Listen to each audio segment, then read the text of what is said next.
Y'all ready? Hey, you guys ready? Fallon? Fallon, you ready? Okay. Everybody ready? Good evening. I'd like to call the Smithfield Town Council meeting to order, June the 3rd, 2025. Let's please stand and say the Pledge of Allegiance.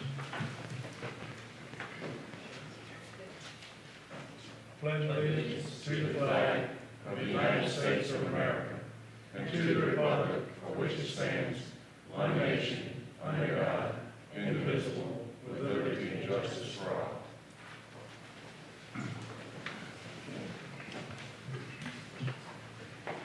This time I'd like to move to the informational section. Michael, do you have your report, please? Yes, sir. Included in your packet was the monthly activity report as well as the committee summary report. So if there's questions on any of those, I'd be glad to answer.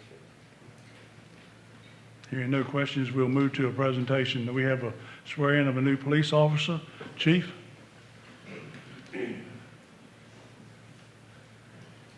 Mr. Mayor, members of council, it gives me great pleasure to stand before you all on this evening to announce the newest addition to the Smithfield Police Department. This evening, who I have with me is Ms. Lucy LaCour.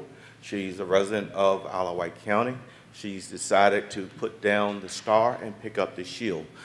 Lucy was an employee with the Isle of Wight County Sheriff's Office. She's been in law enforcement for approximately 2 years, and she's decided to come on board with the Smithfield Police Department. Her first day of employment will actually be on June the 9th, so we are happy to have her on board. So.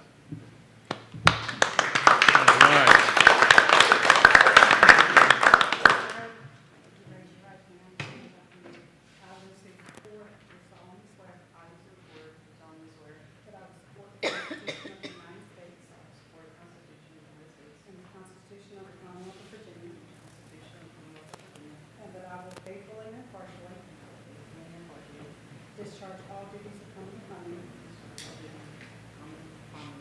as a police officer for the town of Smithfield and Isle of Wight County, Virginia,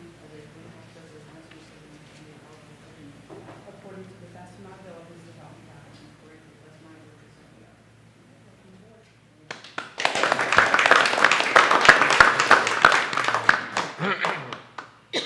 It is a tradition for all Smithfield police officers. You are coming from being a deputy to a police officer. Same profession, a little different nuances. This badge that I'm about to present to you is a symbol of the public trust. The public trust that the members of the Smithfield Police Department hold very near and dear to our heart. This badge, this symbol of public trust, can be eroded easily. The way it can be eroded is that if you do not take the position of a police officer and uphold the code of ethics and those things that are in the highest regard, you can erode by mistreating people. It has taken us a lifetime to gain that public trust. We hold it near and dear. We do not want it, this badge tarnished. Because if you tarnish this badge, that tarnishes every badge of the Smithfield Police Department. That is our challenge to you. Do you think you can live up to that challenge? Yes, sir. Welcome aboard.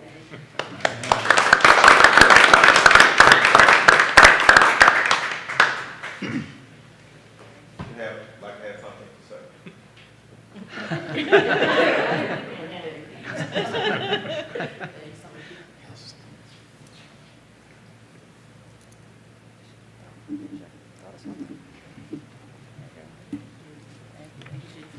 Mr. Mayor, members of council, thank you all. Thank you. Thank you, Chief. Thank you, Chief.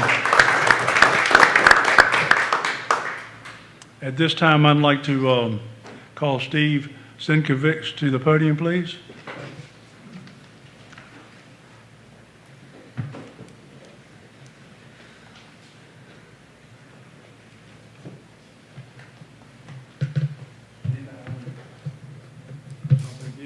Okay, I'll take it. This is a resolution of appreciation.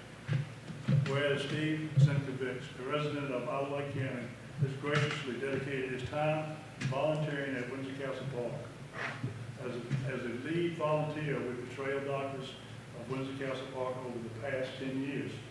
Whereas since July 2015, Steve has worked over 2,000 volunteer hours and has made significant contributions to the success of invasive species removal, small and large-scale trail repairs, installation of stormwater pipes under trails, cemetery restoration and upkeep, landscaping, tree pruning, and regular maintenance at the park. And whereas Steve's commitment to volunteering has positively impacted the town's beautiful park, and his efforts have demonstrated an outstanding level of dedication, compassion, and leadership that serve as an inspiring example for others to follow. And now, therefore, be it resolved, I, Michael G. Smith, Mayor of the Town of Smithfield, do hereby express our deepest appreciation to Steve for his valuable time, energy, and service. We commend him for his unwavering commitment to the values of volunteerism and community service. Be it further resolved that this resolution be spread into the permanent record of the Town of Smithfield, and that a copy therefore be delivered to Mr. Steve Senkovich. Adopted this 3rd day of June, 2025, attested with the town seal. Thank you so much.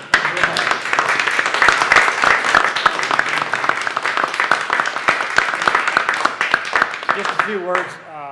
10 years has really gone by fast. I can't believe it. But it's been a great pleasure. And I discussed this with Amy. I'm not totally retiring. I'm going to stay on this kind of an emeritus status, doing the invasive species removal. It's just like you just can't get ahead of it. The park's full of Chinese privet. Still got a few trees of heaven and stuff, and that job will never end. But I'm going to turn the reins over to another trail doctor and keep that trail in good shape. Steve, Steve, I have not had the opportunity to personally meet you. I just spoke to you this afternoon, but I spent an afternoon with Henry McBurney, and Henry sang your praises. And I'm just amazed at the volunteer work that the trail doctors do out there. I really am, but thank you for your service.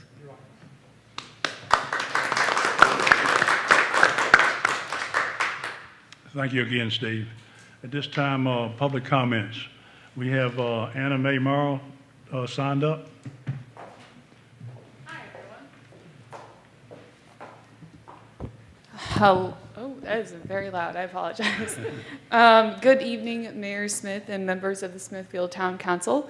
My name is Anna Mae Morrow, and I have the privilege of being the Executive Director of the Luter Family YMCA. With me this evening is Dr. Herb Bevan, an advisory board member of the Luter Family Y, and a great advocate of our mission and of our old and new initiatives that support everyone in our community. I just want to thank you all for allowing me a few minutes this evening to share some exciting news about a new chapter in how we serve the Smithfield community. Starting June 16th, the Luter Family YMCA will be offering 24-hour access to our facility. For over 25 years, we have seen our Y be more than just a fitness center. Our mission at the Y is really mission-driven organization grounded in the values of youth development, healthy living, and social responsibility. We believe that when people are healthy, our whole community thrives. That's why we're so committed to making wellness more accessible for shift workers, busy parents, early risers, and night owls. In providing 24-hour access, we have removed a major barrier in ensuring support for overall health and well-being of these key individuals in our community. Our 24-hour access program is in addition to our current staffed hours. Our doors will still be open during the day with our wonderful team who will continue to support members, families, and program participants. What is changing is that we are extending our access beyond our regular times, giving members the ability to come in early in the morning, late at night, or any time in between, whatever fits best for their schedule. Perhaps the most exciting part of these new hours is that our members can now exercise even on holidays, like Thanksgiving, upcoming 4th of July, and Christmas, when we've traditionally been closed in observance of the day. It's another way we're saying your health, your routine, your goals. They matter every single day. This benefit is offered at no additional cost to our current members. It's available to all full members of the YMCA of the Virginia Peninsulas who are at least 18 years of age. We are currently allowing members to opt in to our 24-hour access program in preparation for our starting date of June 16th. As of today, we have 248 members who have signed up, which is very exciting. We are leading the charge in our association. Signing up is really easy and only takes a few minutes. Most of the information is about updating their photo. Some of them are still of them when they were a child, and their emergency contacts. And you will have to do this in person at our location so we can give you a tour and make sure that you feel comfortable coming into our facility. Together, we are very excited in bringing you this update, and we want to thank you all for your continued support, along with some other key organizations like the Isle White Sheriff's Department. And we look forward to inviting more members of our community, like the Smithfield Police Department Chief, and just ensuring that our facilities are ready to go in only about 6 days. No, I'm sorry, 10 days. Very, very close though. This move to 24-hour access is just one more way the Y is delivering on our promise to be for all, every hour, every day. Should anyone have any questions about our new initiative, they're more than welcome to connect with me, Dr. Herb Bevan, any board members, or any staff at the Luter Family Y. Thank you for your time, and we hope to see you at our center soon. Great. Thank you. Mayor, may I say something? Yes, please. I just want to follow that up and let everybody know that a project that this town has been talked about for many, many years is finally getting some traction going underway. That is the extension of the sidewalk on Cary Street. I referred to it as the sidewalk to nowhere when I first moved here. It is a safety concern. People have to get off of Cary, walk along, get off the sidewalk, walk along Cary. And I think this is perfect timing now that we have a facility that's going to be open and accessible 24 hours a day during especially those unlit times. The lighting I know is not the best around there, and I think that this will be a great help in that endeavor. So I appreciate that. Thank you. Thank you so much. Thank you so much. At this time, signed up is Martha Evans Jackson. Ms. Jackson?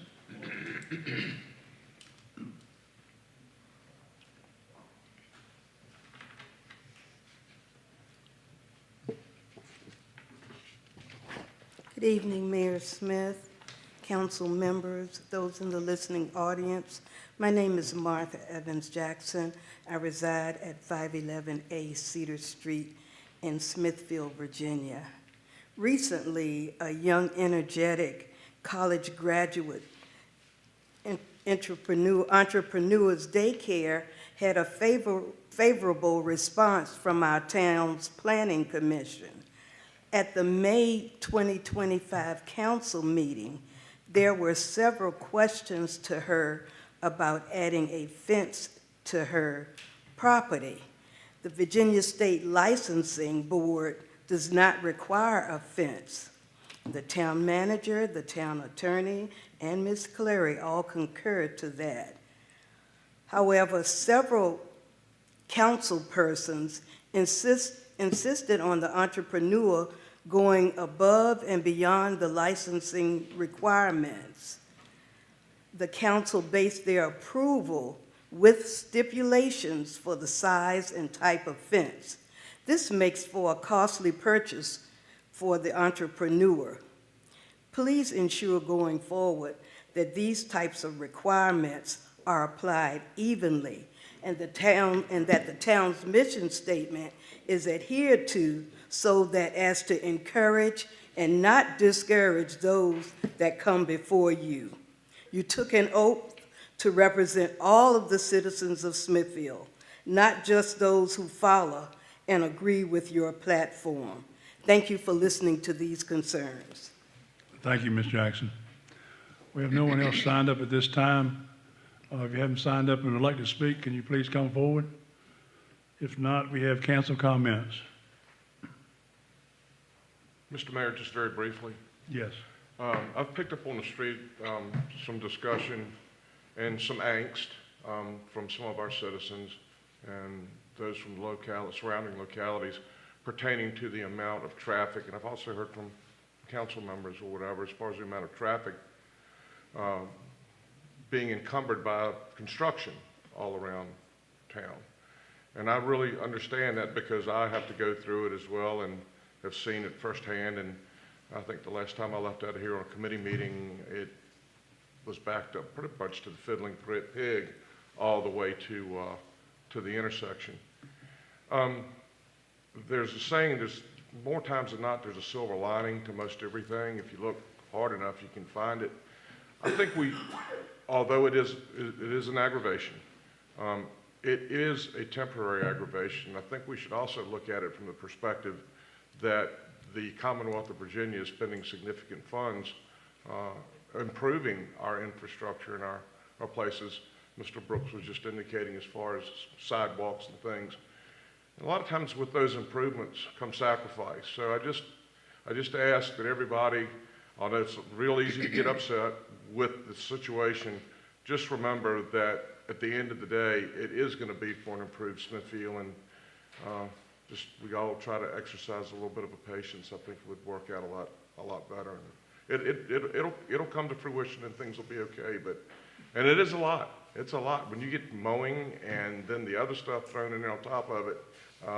It can be somewhat of a headache. But just kind of wanted to throw that out because I've seen it come and go for the many years we've been in Smithfield, and the improvements that we get from the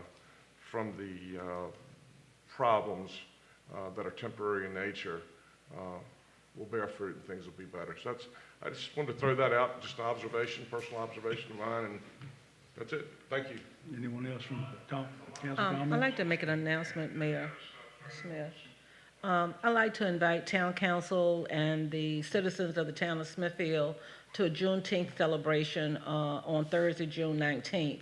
It's actually hoping our second annual, Judy, and activities are taking place at the Schoolhouse Museum, Main Street Baptist Church, the downtown Smithfield stage, as well as food trucks will be in the Bank of Southside parking lot.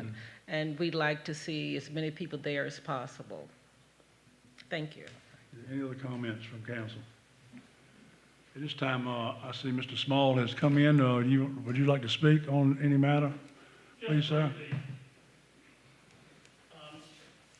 I would just like to let the town council know that, as you may already be aware, we did get a 90-day injunction, but we are putting that 90 days to good use.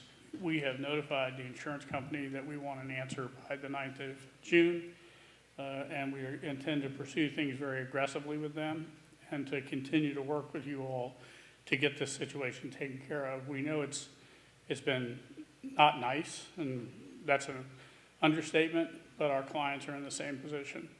But we appreciate everything you have done up to now to give us time to work with the insurance company, and I can assure you that we are aggressively going to get that taken care of.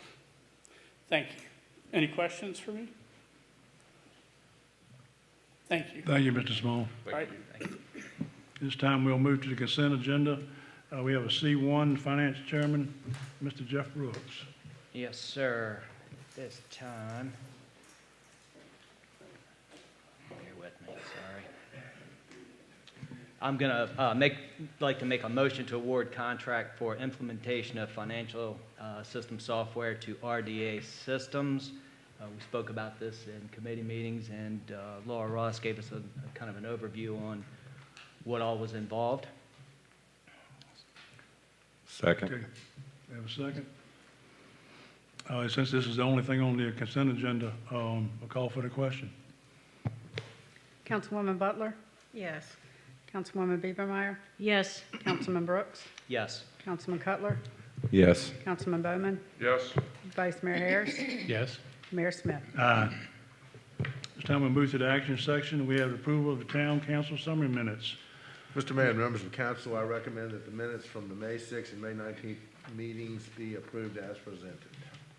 Move to approve. Second. We have a motion and a second. Any comments? Hearing none, call for the question. Councilman Cutler? Yes. Vice Mayor Harris? Yes. Councilman Bowman? Yes. Councilwoman Butler? Yes. Councilman Brooks? Yes. Councilwoman Biebermeyer? Yes. Mayor Smith. This time we move into new business. Do we have any new business to come before us? Yes, Mr. Mayor, I have a I have a new business item I would like to discuss with the council. In light of the latest Tischler-Bice study and the presentation, as well as the school board memorandum of 13 December 24, I found this study, which I received the presentation that came out in email recently, and then I received a copy of the full study as well. And then when we couple that with the school board memorandum, I think that in our upcoming retreat and possibly through some further council action that we should research this considerably more before we make some final decisions on what may be our last large housing developments in Smithfield, just due to the land that we have available.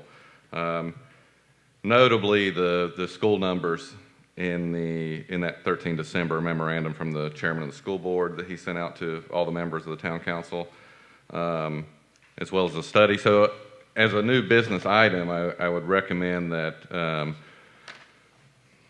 we commission our own study to determine what is an appropriate growth rate for Smithfield that keeps us in the green. I found it to be a unique and interesting study that allowed a very informative look at the future and how residential growth would impact the bottom line of the county. And I think specifically as we look at a couple things, one, in the promontories, proffers, you'll see when it gets here, a 60 units per year build out. However, that build out rolls over every year. So let's say they're planning to build the commercial phase first, 60 units roll over for the first year, then they're at 120. Maybe they don't get around to it yet in the second year, now we roll over to 180, and now we built 180 homes. So things like that I think would give us insight on how to make proper decisions on the rate of growth that we allow when we approve those proffers. Secondly, along with this, and Mr. Stallings, I spoke with you about this one or two meetings ago, I believe. I think that we have a current perception or guidance on proffers that is no doubt correct when it comes to cash proffers offered by a developer. But I think it may be conservatively correct, and there may be a broader application of the law, and I would like to request that, Mr. Mayor, that we direct our attorney and town manager to conduct a review of that, perhaps with the county would be really useful, so that we could all work together to ensure that we're taking advantage of funding opportunities for our schools and students, much in the way the localities that surround us are doing. So now I would make a motion that we commission a study, and let me go back to the study and rephrase this.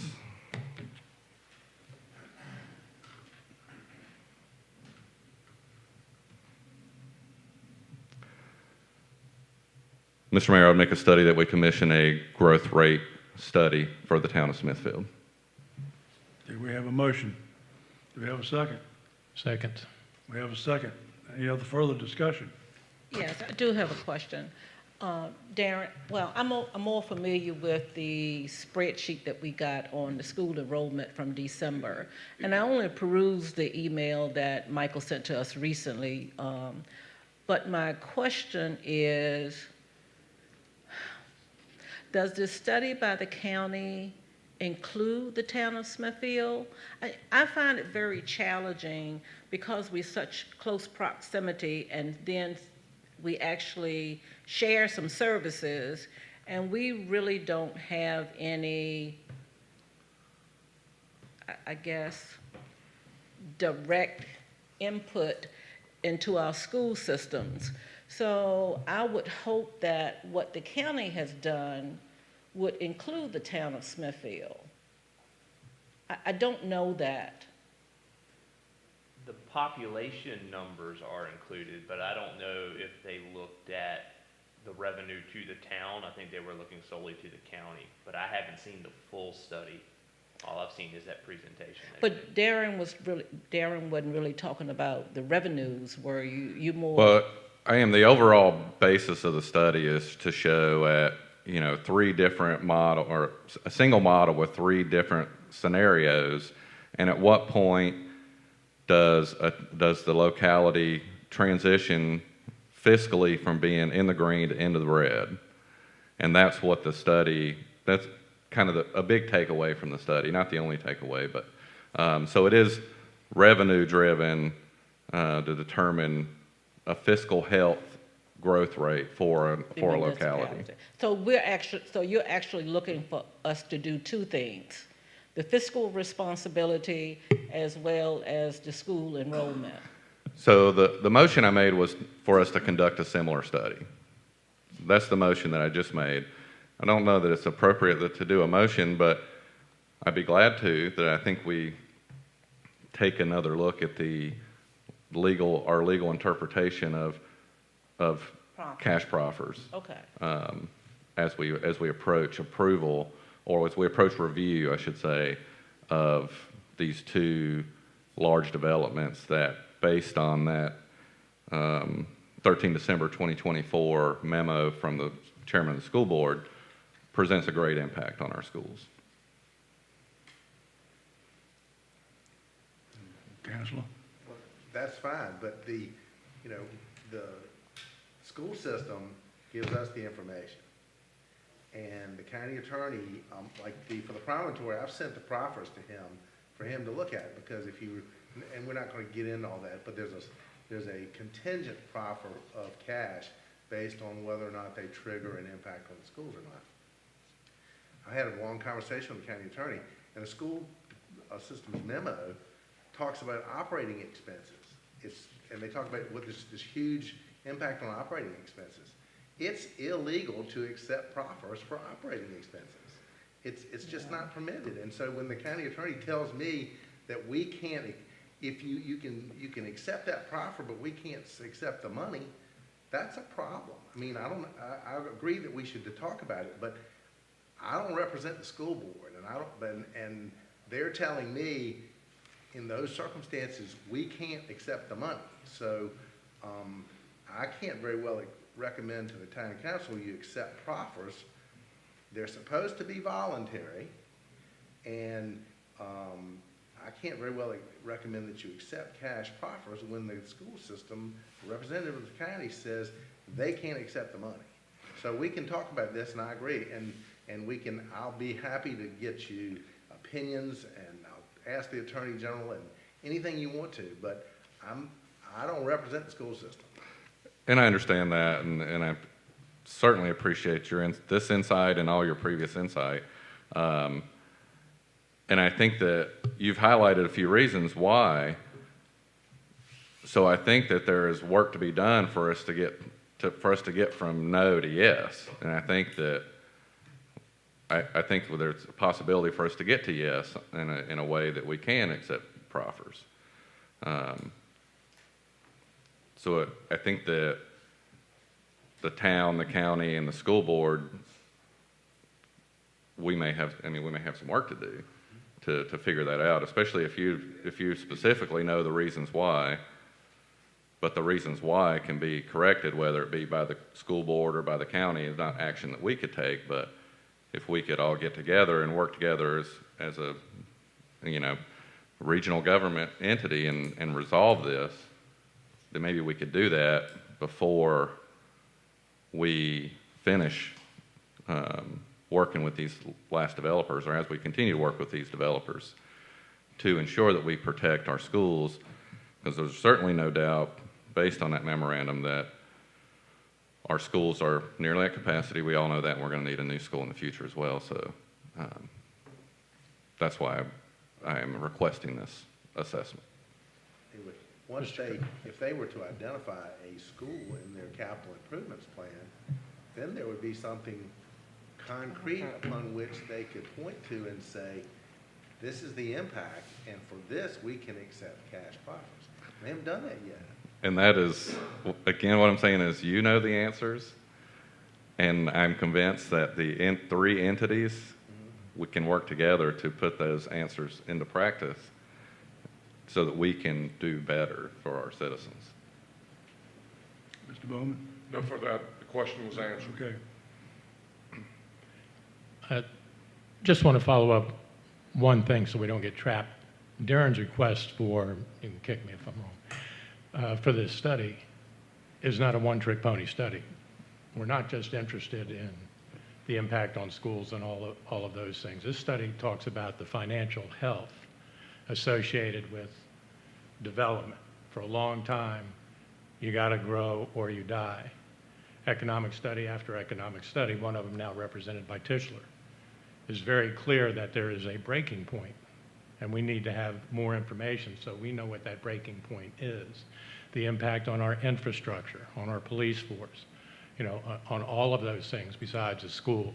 So I'm 100% in favor of moving forward with the commission so that we can do our own study and find out as much as we can so that we not only protect what we have, but we guarantee good things for the future. And I or Mr. Stallings could send out the study to the full study to the entire council.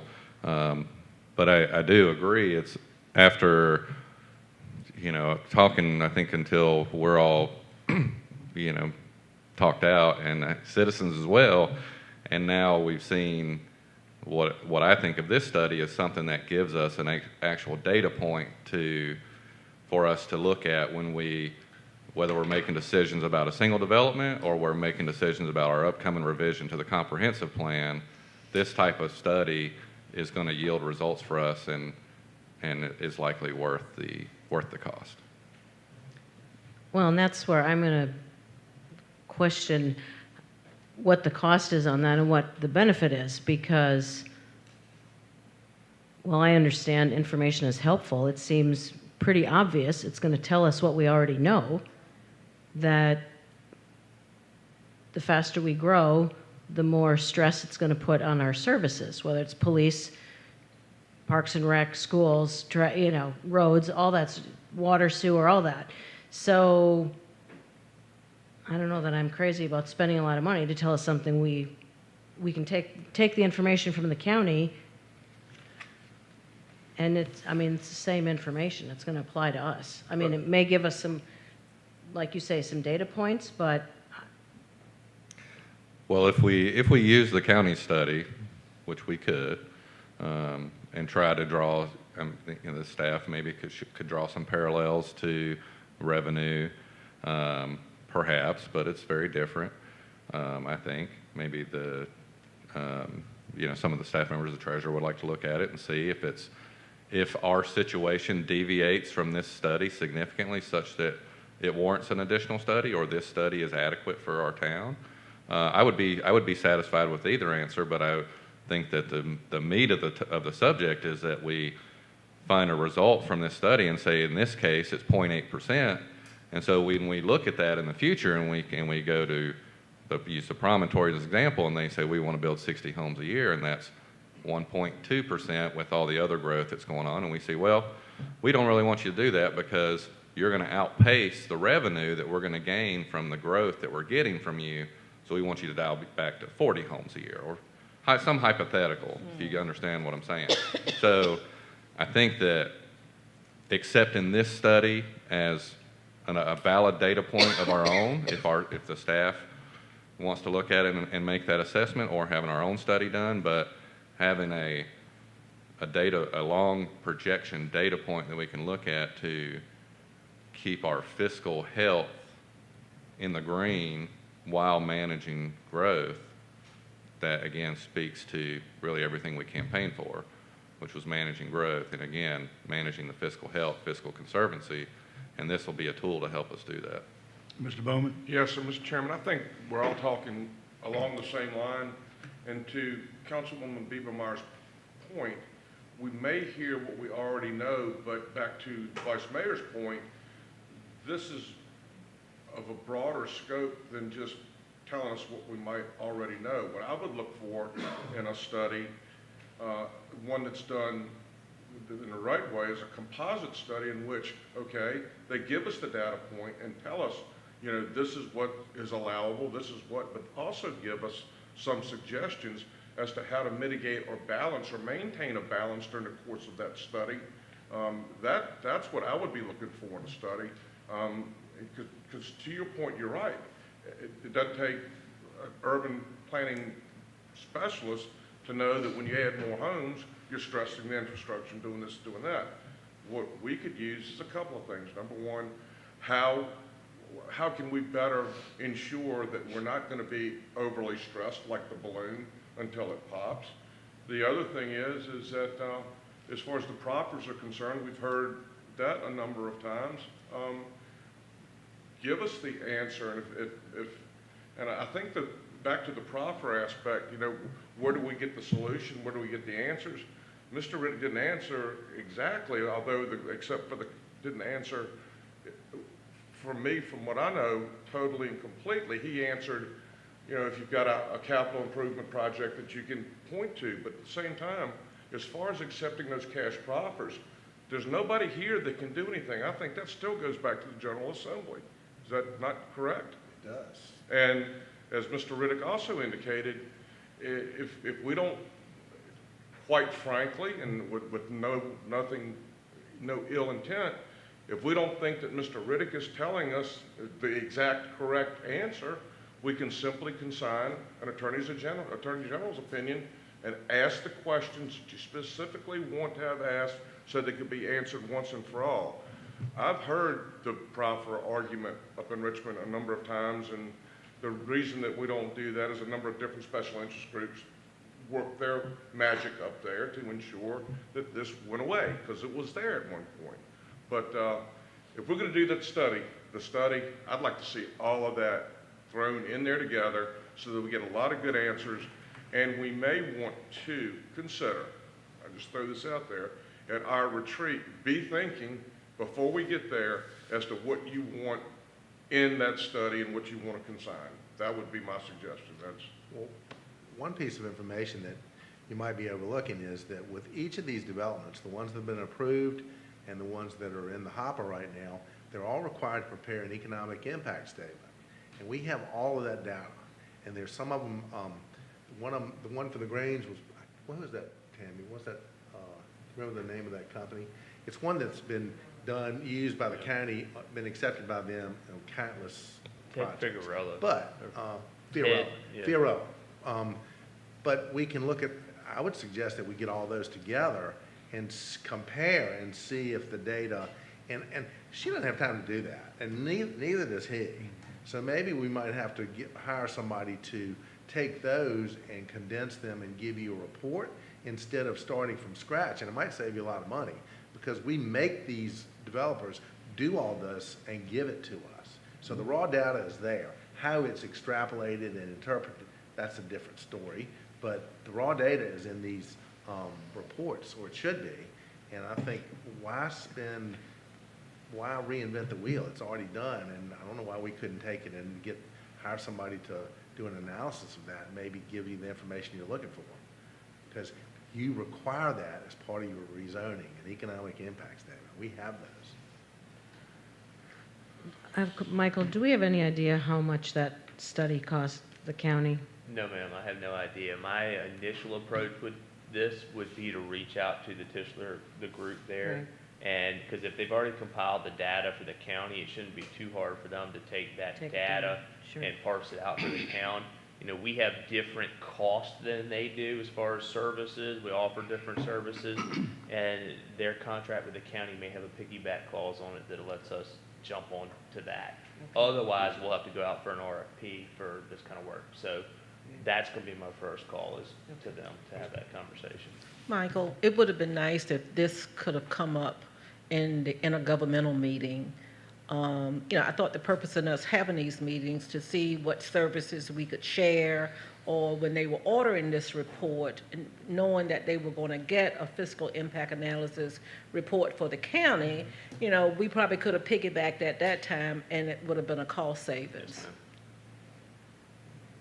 Right. That's a good point.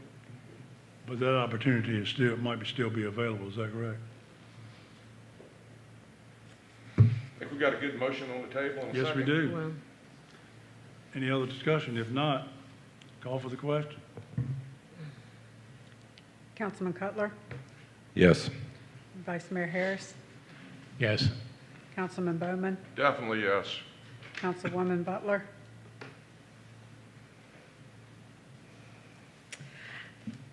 Can I ask the question? No, it's too late. Not in the middle of a vote.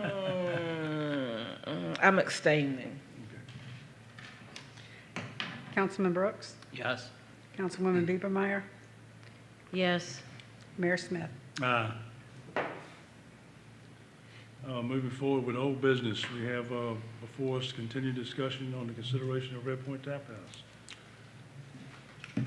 Anyone want to speak about that? Yeah, Mr. Mayor, this is Chairman of Water and Sewer Committee. Open for comments and discussion. Yes. Thank you, Mr. Cutler. As everyone here knows, this discussion regarding the Red Point Tap House water line connection issue has been going on for quite a while.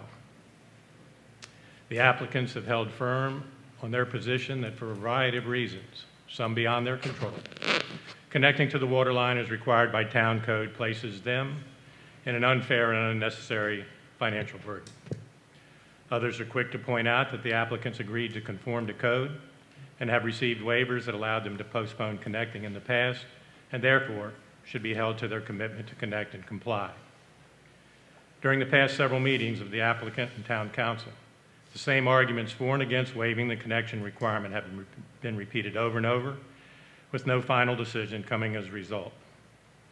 At our last meeting, the applicant said they had come before town council seeking assistance from council in their efforts to comply.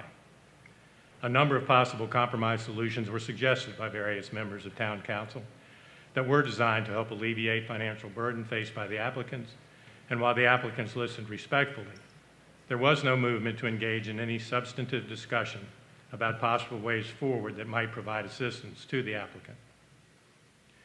Now, with all that said, let me reaffirm that the general position of town council is to be supportive and encouraging of small business, especially small business owned and operated by locals. But it is also true that it is the responsibility of the elected officials in the town to deal with each request for a waiver or special use permit as fairly and as consistently as possible, and in ways that conform with our zoning regulations and statutory parameters. Consistency and fairness are very important, but as many of us have said regarding requests for past waivers or special use permits, there are occasional unique situations that can lead and demand creative solutions. The applicants and their supporters argue that virtually everything surrounding the history of this property and the issues regarding the difficulty in the water line connection make this a special and unique situation that may justify town council agreeing to a compromise that results in some creative solution to this particular issue. It is no secret that I am opposed to waiving the entire cost of bringing the water line to the property at Red Point Tap House, but I am not opposed to looking at ways that town council can reduce immediate financial burden on Red Point Tap House and still maintain a degree of fiscal responsibility on the behalf of our citizens. To that end, I would like to offer up for consideration by town council and by the applicant an approach to providing assistance to Red Point Tap House while at the same time providing benefits to the town and its citizens. Those familiar with the eventual completion of the bike path know that the bike path will come down South Church Street and will require the town to secure a strip of property that is currently part of the parcel of the Red Point Tap House property. It will be necessary then for the town to purchase that strip of land from Red Point Tap House so that we might possess the necessary right-of-way for the completion of that bike path. Our Director of Public Works, Ed Heidi, told me that it is to the benefit of the town to have secured the right-of-way for any future projects in advance because it allows our engineers time to do their due diligence and to prepare a variety of scenarios that might come into play in the face of any unforeseen last-minute developments. Mr. Heidi also offered an unofficial guesstimate as to what the probable cost of that right-of-way in question would be. He estimates that the cost to the town to buy the land from Red Point Tap House would more than likely be well north of $15,000. If an agreement could be worked out between the town of Smithfield and the applicants of Red Point Tavern to make that sale in the immediate future, the amount of money generated by that sale could be immediately subtracted from the cost of bringing a water line across South Church Street to the property at Red Point. The result of this, of course, would be the reducing of the cost to Red Point for having that water line brought across the road. To further assist Red Point Tap House in addressing their financial burden, Red Point Tap House and the town of Smithfield might enter into an agreement where the town pays to have the work done initially, bringing the water line to the tavern, and then set up a repayment plan stretched over years that minimizes both the initial and annual impact on the financial responsibilities faced by Red Point Tavern. Clearly, this is not something that could be voted on tonight. Representatives from the town would have to sit down with representatives from Red Point Tap House and work out very clear specific details as to how this might proceed in terms of the cost of the sale, the timing of the work, a repayment schedule, as well as including stipulations as to what might happen in the case of any potential default on payment. It seems to me that this plan, or something similar, would provide significant financial assistance to Red Point Tap House, while at the same time providing some benefits to the town and its citizens. I hope that we can move forward in a spirit of working together rather than digging our feet in the ground and everybody holding to their own line. I appreciate you all listening, and I hope we can give this idea and other ideas similar consideration. Thank you. Mr. Cullen, do you have any other comments? Yes, Mr. Mayor. Unfortunately, I had to miss the committee's meeting where this was discussed, and I think throughout the Planning Commission's efforts and the Town Council's efforts, I voted in support of the Red Point Tap House, and the reason was to, I commend the Planning Commission on sticking to their guns on that, and I like that the Planning Commission stuck to the rules.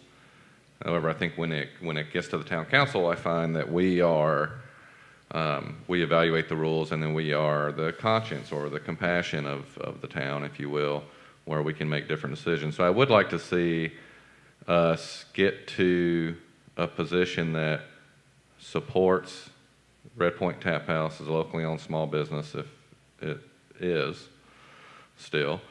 But I personally feel like I'm being asked a question. I don't personally support using taxpayer dollars directly for a business in some sort of partnership. It seems similar in a way of how we dealt with the SRA, but the SRA being a civic organization that's not for profit, a considerably different scenario in my opinion. And I think we had an opportunity to make a cost-free to both the town and the proprietor, at both the Planning Commission and the town, and we chose not to do that. So I kind of stand case closed on that. Any other further discussion? Is it cost-free? Yes, Ms. Butler, I proposed at the Planning Commission that we make an amendment to their special use permit that if the town ever brought water across the road, then they would be required to pay the fees and connect to it. And in that event, we would have kept them with their promise to connect to the water, but we would have removed the burden of the $30,000 to bring it onto the road. At the same time, the town would have had to spend $0. But in the event in the future there was, say, a problem with the well or some other economic engine that required us to change the water lines in that vicinity, then we still would have had Red Point committed to connecting and paying the connection fee, but we wouldn't have held them to that cost that they determined to be too expensive for their business to bring it under the highway. So that would have been zero cost to everyone, but it would not have connected the water. But that's hypothetical. That was a proposal that I made at the Planning Commission. And I remember Charles Bryant or some other planning commissioner actually discussing that when that came up. And it didn't appear that there would be any water lines on the opposite side of the street unless something unforeseen happens in the future. Exactly, and that was kind of the point was, okay, you know, a little bit of a stalemate, if you will, right? So in the event the well malfunctioned, water need to come across, or the town did something and brought water across, we would still have that business with a commitment through special use permit to connect to the water in the event that change occurred, but we would not be required to make that change, and the town wouldn't have to spend $30,000, neither would the proprietor. Okay.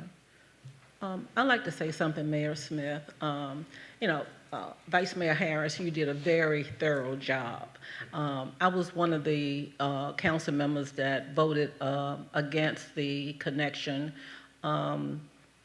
And I also used the word precedence at our last meeting. I guess the Smithfield Times corrected it to say that it wasn't a precedence because we had just done the situation with SRA, and that is true.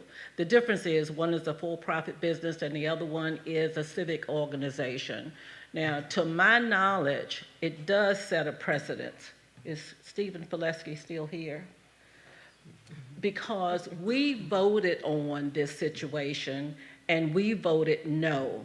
I have never known us to have continued conversation about a situation after we voted and we've moved on with it. I voted against the SRA deal. I will vote against this request as well. I feel that maybe Tap House did not do their due diligence when they decided to open this business.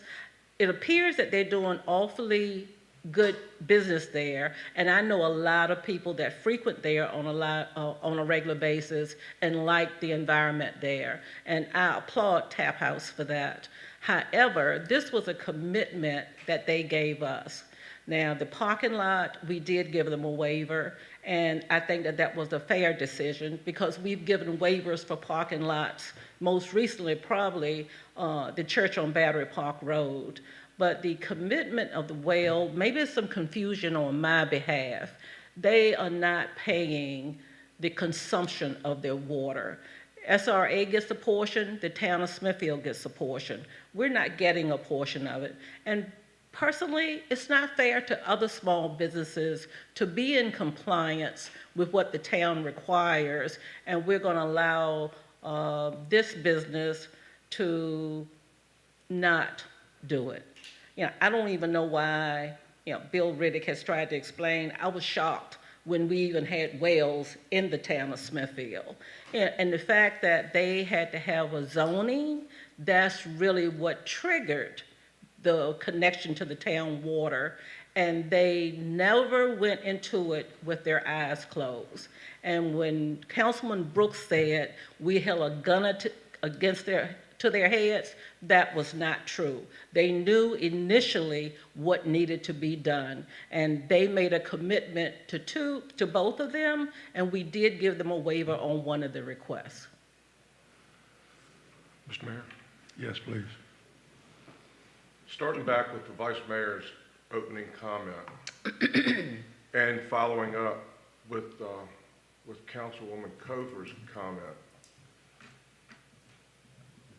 this has the potential, I think if done correctly, that would benefit the town, obviously, as far as the right-of-way is concerned, that will ultimately have a specific monetary number assigned to it.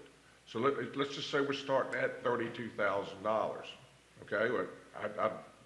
That's kind of the number that I've heard. We start at $32,000, we get an idea, or the real idea of what that right-of-way is going to cost us. Now, if we get that, keep in mind that right-of-way, unless we go through eminent domain or something like that, that right-of-way is negotiable as far as the cost is concerned. We get that right-of-way ahead of time and have that in our pocket so that we can do the engineering and do things like that, and deduct that amount from let's say $32,000. Have them pay, and this is just what my suggestion would be, have them then pay the residual on what it costs to hook it up. That way you don't have to worry as much about a default, because we've got our property, they've got their water line that they have paid for.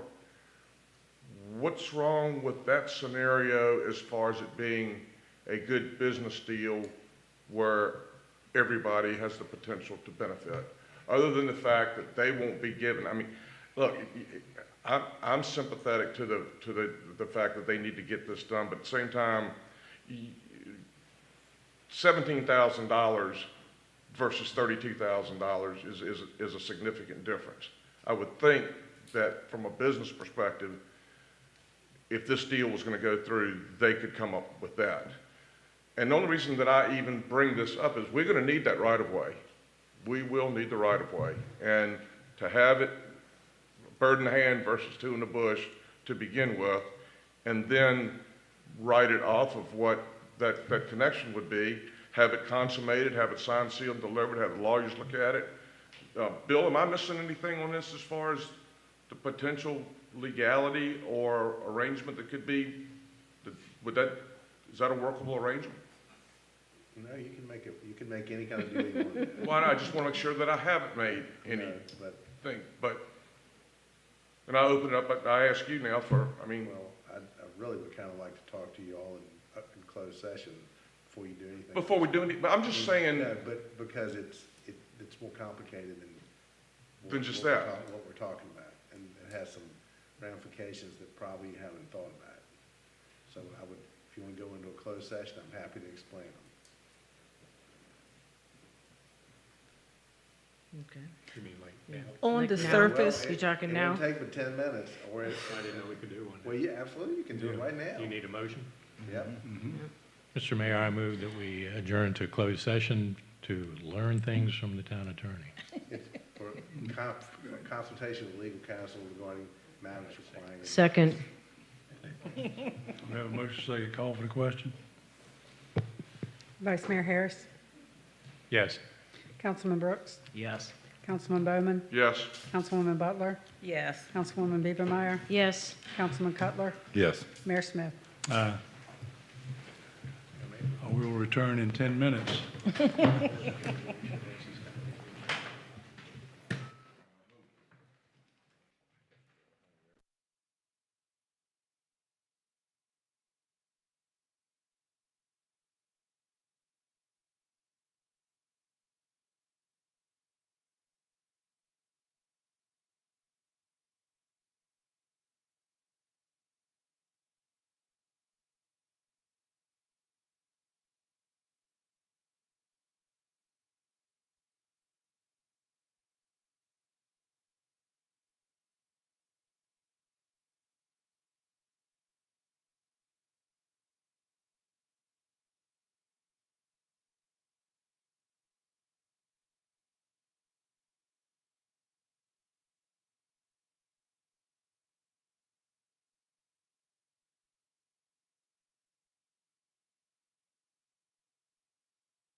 We have a motion to go back into open session. Sir, we're missing one Sir. council member. Certainly. Oh, thought he was here. There he is.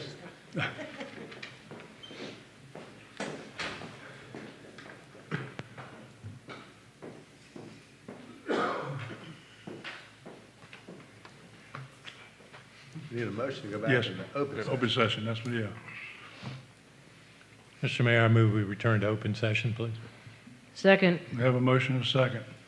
Call the question. And, well, real fast, I'd like to add to that, that nothing was discussed No, in we haven't, closed I haven't got session. that. You what? This is just to go back into open session. Okay, well, Call the question. Vice Mayor Harris, Yes. Councilman Brooks, Yes. Councilman Bowman, yes. Councilwoman Butler, Yes. Councilwoman Biebermeyer, Yes. Councilman Cutler, Yes. Mayor Smith. Aye. Mr. Mayor and Council, we need a motion that during the closed session, it was only a consultation with legal counsel employed or retained by the public body regarding specific legal matters requiring the provision of legal advice by counsel. Do we have a motion? So moved. A second? Harris and Second. Brooks. Call the question. Councilman Brooks, Yes. Councilman Cutler, Yes. Councilman Bowman, Yes. Councilwoman Biebermeyer, Yes. Councilwoman Butler, Yes. Vice Mayor Harris, Yes. Mayor Smith. Aye. No other further discussion on this matter. We'll move to the resolution to approve adopt the fiscal year 2025, 2026. Can you speak on this, Michael? Or do you want to get Ms. Ross to speak about that? Yes, sir. I can speak to that. Okay. All right. The next several items are the required resolutions and ordinances that are required to be adopted in order to implement the upcoming fiscal year operating budget, as well as capital improvements plan, water and sewer rates, what have you. Before we get to that, there's one item in our budget that I would like to touch on, add a little bit of clarification to. One of the largest items this year that is a one-off is the money that's in there for Luter Sports Complex maintenance facility. And I wanted to touch on that to make it clear that it's not just a building. It includes parking spots, somewhere near 100 additional parking spots. It includes the building, the site work, the stormwater that's all required to make that happen. So that's why that number is so big. It's not just a metal building that goes and gets installed. There's a lot of site work and other things that go along with that. So I just want to make sure that that information was there. And aren't we also considering a small change or a special use permit to change some of the construction costly aspects? The aesthetics of the building, that has already been approved through Planning Commission, through the ECO. They approved brick on any public-facing side of the building. So that's what they have approved right now. Now, the way we're going to do the bid package is we're going to include the brick facade as an alternative, so that way we can see what that cost is. The engineer's estimate right now has that they anticipate it being about $100,000 to brick all four sides. So we will then determine if it's an inconsequential amount in the grand scheme of things, we'll leave it. If it's something where it's going to be a budget breaker, then we may come back and try to seek additional relief. But for right now, we're going to move forward the way Planning Commission approved it. Sounds good. Thank you. Okay. All right. So, as I mentioned, there are several different actions that have to happen to adopt the budget. The first is the resolution that would approve and adopt the operating budget and appropriate the funds. Any funds in local government have to be appropriated by council before we're allowed to spend them. And the budget we have this year, those funds disappear the end of the last day of June. So this would put that in place and let us go ahead and start loading this budget into our software to move forward. So we would need to adopt that resolution, and then we can move on to the next one. Any questions? If not, someone like to make a motion to accept the resolutions? There's two, is that correct? This will be the first one. First one? The B? right. Yeah, B, it will adopt the budget and appropriate the funds. It does it in one resolution. yeah, okay, the funds for the said budget. Yes, sir. Okay, so we have a motion. Mr. Chairman, I move that we adopt item 3B under old business, which is resolution to approve and adopt the fiscal year 2025-2026 operating budget for the town of Smithfield, Virginia, and appropriate the requisite funds for said budget. We have a motion, do we have a second? Second. We have a second. Any further discussion? If not, call for the question. Councilman Brooks? Yes. Councilman Cutler? Yes. Councilman Bowman? Yes. Councilwoman Beavermeyer? Yes. Councilwoman Butler? Yes. Vice Mayor Harris? Yes. Mayor Smith? Move to C, and this is the ordinance imposing the levy taxes with the town of Smithfield. Yes, sir. This is the ordinance that establishes our tax rates. As we've discussed in our budget discussions, there are no recommended changes to our tax rates. So we do have no tax increases in this year's budget. So this will, again, adopt those tax rates that already exist and move them forward for next year as well. Do we have a motion to approve the ordinance imposing the levy taxes for the town of Smithfield? Mr. Mayor, I'll make a motion to adopt under old business number 3C, ordinance imposing levying taxes within the town of Smithfield, Virginia upon real property, upon public service corporation, upon personal property, upon machinery, tools, and upon mobile homes for the calendar year beginning January 1st, 2025 and ending December 31st, 2025. We have a motion. Do we have a second? Second. I have a second. Call for the question. Councilman Cutler? Yes. Vice Mayor Harris? Yes. Councilman Bowman? Yes. Councilwoman Butler? Yes. Councilwoman Beavermeyer? Yes. Councilman Brooks? Yes. Mayor Smith? I move to 3D.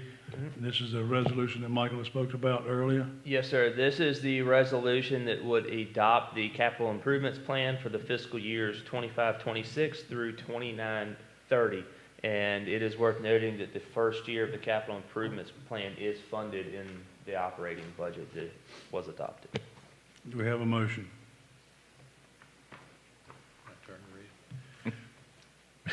Mr. Mayor, I make a motion that we adopt item 3D under old business resolution to approve and adopt the 5-year capital improvement plan, CIP, for the period covered by fiscal years 2025, 2026 through 2029, 2030. Do we have a motion? Do we have a second? Second. We have a second. Call for the question. Vice Mayor Harris? Yes. Councilman Brooks? Yes. Councilman Cutler? Yes. Councilwoman Butler? Yes. Councilwoman Beavermeyer? Yes. Councilman Bowman? Yes. Mayor Smith? Aye. Next is 3F. 3E. Yes, sir. Ordinance establishing the water and sewer rates. Yes, sir. This is the ordinance that would set the water and sewer rates and appropriate fees.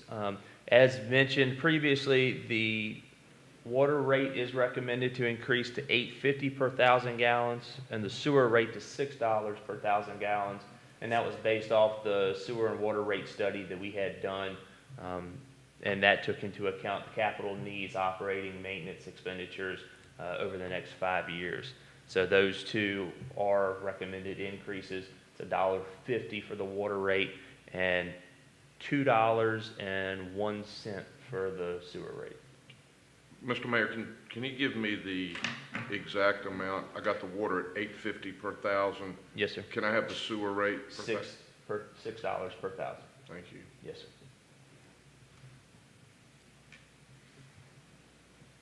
Anyone like to make a motion to accept the ordinance establishing the water and sewer rates? Yes, sir, Mayor. I'd like to make a motion to adopt item 3E, the ordinance establishing our water and sewer rates for the water and sewer systems owned by the town of Smithfield. We have a motion. Do we have a second? Second. We have Marilyn Beavermeyer seconded. Call for the question. Councilwoman Butler? Yes. Councilman Bowman? Yes. Vice Mayor Harris? Yes. Councilwoman Beavermeyer? Yes. Councilman Cutler? Yes. Councilman Brooks? Yes. Mayor Smith? Aye. Next, we have 3F is the motion to adopt the local choice health benefits program. Michael? Yes, sir. As we mentioned, this year, one of the more difficult things was our health insurance. And with the rate increase that was proposed by our previous carrier, we evaluated options, and the local choice, which is a government pool, is what wound up being our best option. You do have to adopt a resolution, which is this, to enter into the program. Again, it's a pool for local governments in the state of Virginia, so towns, counties, cities, and schools, authorities, things of that nature. So this resolution would officially adopt the town into that program. Michael, quick question. Yes, sir. How long are the prices set? Annually. Every year, we will go through the renewal every year with the local choice. There are caps on how much it can be increased. This year, for example, it was 12%, was the most that the rates could go up. And again, our proposal from Anthem was 38%. So it gives us some consistency in rates as we move forward, and again, this was the year that it was the most advantageous for us to do so. Do we have a motion to accept 3F, the motion to adopt the... Mr. Mayor, I make a motion to, under 3 Foxtrot, under old business, motion to adopt the local choice health benefits program. We have a motion. Do we have a second? Second. We have a second. Mr. Brooks. Call for the question, please. Councilman Brooks? Yes. Councilman Cutler? Yes. Councilwoman Beavermeyer? Yes. Councilwoman Butler? Yes. Vice Mayor Harris? Yes. Councilman Bowman? Yes. Mayor Smith? Aye. No further action tonight. Meeting is adjourned.